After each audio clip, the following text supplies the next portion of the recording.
I'm Melody from Always Be Vacationing. We counted 15 bars on the Freedom of the Seas deck plan. Hop around the ship with us as Rod and I look for each of these venues. Can you figure out which one we missed? Our least favorite bar on this cruise was the Star Lounge, located on Deck 5 at the front of the ship. The Star Lounge is used for theme parties, karaoke, bingo, game shows, and private events. There's a stage for live music and a dance floor for dancing. And on past cruises, we've spent time in this lounge, have had a lot of fun dancing here. The sailing was only at 30% capacity, and a space like this calls for a larger, lively crowd. Here we go up to Deck 14, where there's 3 lounges that are very private. First is the Suite Lounge on the port or left side of the ship, and the Diamond Lounge on the right side or starboard side, and the Viking Crown Lounge facing forward. Grand, Royal, Family, Owner's Suite guests get to experience the Suite Lounge. We walked through this space imagining it to be a quiet getaway. We did not walk through the Diamond Lounge.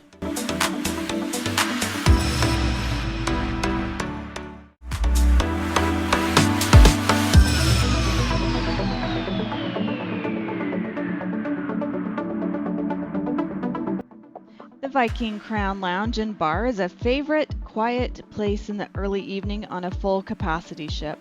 It's located in what I would call the crow's nest. You can only access it from the forward bank of elevators when the suite lounges are closed to walkthroughs.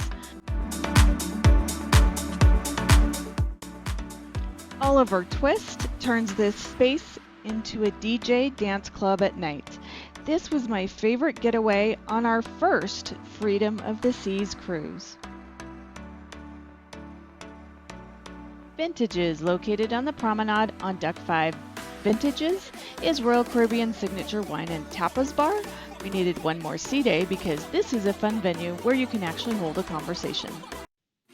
Kitty corner from Vintages in the promenade on Deck 5 is the Bull and Bear Pub. This used to be the Pig and Whistle. It looks like the only amplification to the space was the new name. They should have upgraded the seating as it was very uncomfortable. The Bull and Bear is an ale house with imported beer on tap and live guitar music.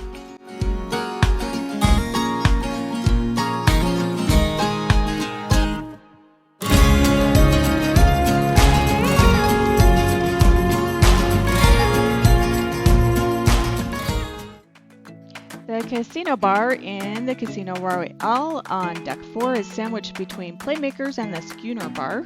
We didn't spend time here, but we did find it. The R Bar is located on Deck 5. It's tucked away and a very quiet space at the entrance to the Royal Promenade with a view of the glass bridge. It's a great place to people watch and have a quick drink before dinner reservations. This is the Solarium on the Lido deck, which is Deck 11. It is an adult-only swim pool, hot tub, and area with a bar. It's a great place to sun and read. We grabbed a Blue Lagoon before heading up to play mini golf.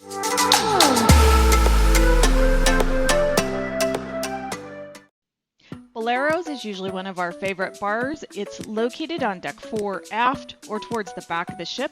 The seating surrounds the central staircase, and you can find your experience sitting in the alcove farther away for a conversation or by sitting closer to the live music and dance floor.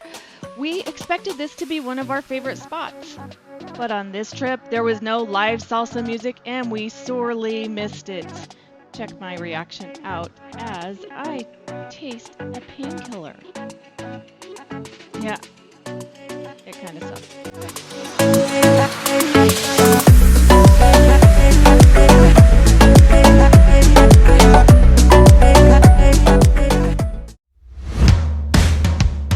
Next up is number 4 on our top favorites for this cruise. Playmakers Sports Bar and Arcade. It's located on Deck 4. Rod's an avid sports fan. We've sailed on ships where sports bars didn't have any sports on the TVs, and we were really looking forward to experiencing this new venue on the amplified Freedom of the Seas.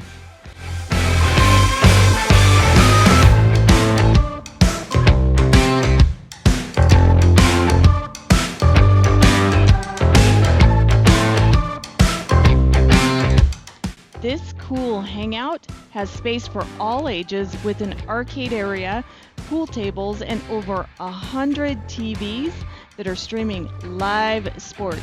Yes, live sports. The atmosphere in Playmakers is fun and sporty. With a full ship, this would be the place to stake a seat early.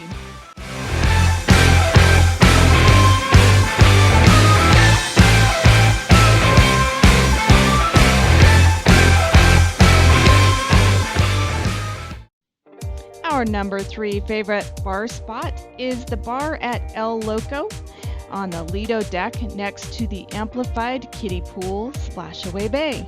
This was the prime location from our stateroom. We could walk up one flight of stairs to grab a drink to enjoy on our private balcony in our junior suites. The bartenders here were very happy to be back and serving up the party. The Schooner Bar is always a hit with us. It made number 2 most favorite on this trip, mainly because the amplified seating was very uncomfortably stiff. The Schooner Bar is a piano bar where guests can make requests and sing along. The piano man was the best musician on the ship. He had an incredible range to his voice and could play almost any tune you dreamed up. Waitresses knew exactly what to bring, and the service was on the spot.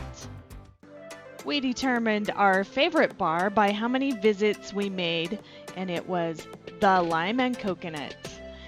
This newly amplified space has a bar on deck 11 and 12. I always love to grab a drink on deck 12 because there is a view of the pool area, and this is where we discovered our favorite drink of the trip, which was a delicious Midori Colada.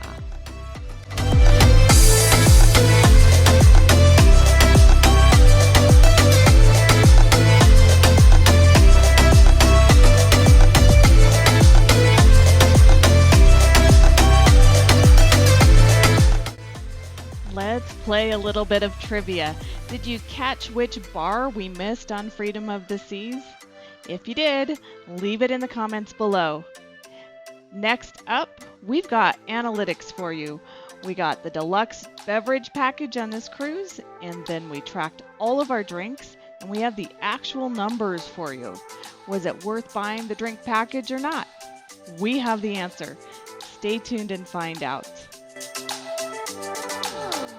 Well, thank you so much for watching as we wander about the world to experience our 105 places. We sure enjoy your company.